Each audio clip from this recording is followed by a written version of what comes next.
Danny, good to see you. Let's start with the operation itself. Based on the video that you've seen and all the video that's coming out now, it seems like they got a lot of information on Russia's military too. Were all these planes like in use? Were they decommissioned? Do you see some of those videos and it looks like tires are on their wings? Like, what did we learn from the videos that we've seen so far? In terms of those tires, what's being reported is that's something that Russia does a lot to.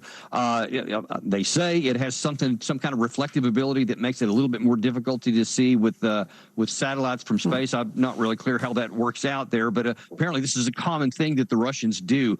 Those aircraft are on the tarmac, lined up all nice and neat like that, because of the New START treaty that we require of both the Russians and of them, of us, to have their nuclear-capable bombers out there so that they can be seen. So this is no small issue with the Russians right now, because they say that because of their adherence to the treaty, that made them more vulnerable. And of course, they're questioning whether or not Ukraine actually did this without any help or knowledge from the United States. Who can say? But it looks pretty suspicious if you're on the Russian side anyway.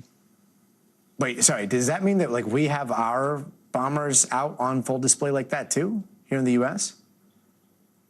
That's what it means. Yeah, we have our nuclear capable bombers. I think the B-2s, some B-52s, required by treaty to be out like that, so that it gives confidence to the other side that you're not going to launch some secret nuclear strike against them. That's what was negotiated. So that is correct. And then this strike happened, and then we see the asymmetry of drone warfare. Do you think that things are going to change to the START treaty and the way that we operate, us, Russia, China, and beyond?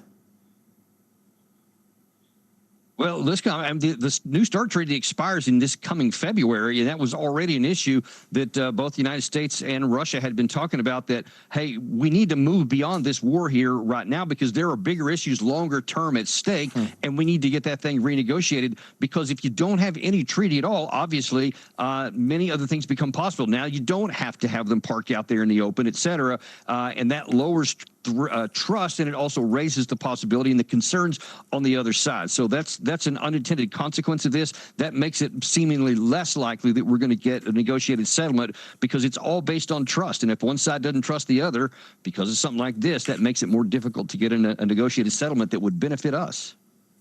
Yeah, and Ukraine is also saying that they attacked one of the Russian missile defense systems. What are we learning about this particular system, and how effective was the attack? Yeah, it was I believe it was the Iskander missile, a launcher that was reported this morning. It's a normal situation. I mean, the Ukraine side rather is always looking for Russian missile launchers. They found one apparently and took it out. The Russian side is often looking for HIMARS systems or ATACMS systems that we've given to the Ukraine side, and they periodically take those out. It's rare because the Ukraine side doesn't as often take out the Russian side as they did today. That's why people are talking about it. I did want to comment though on something you said a second ago about the asymmetry of drones, et cetera. I think in the modern warfare, that's now becoming symmetry. That's becoming the mainstream situation here, and it's no longer an asymmetrical situation, because both sides are expanding and elevating, as your package there a second ago showed. Yeah, everything that's happening there, you know, we have to consider that Russia is learning and Russia is implementing on their end in a way that, you know, the United States and China hasn't seen in conflict. Danny Davis, always incredible insight from you. Thank you so very much.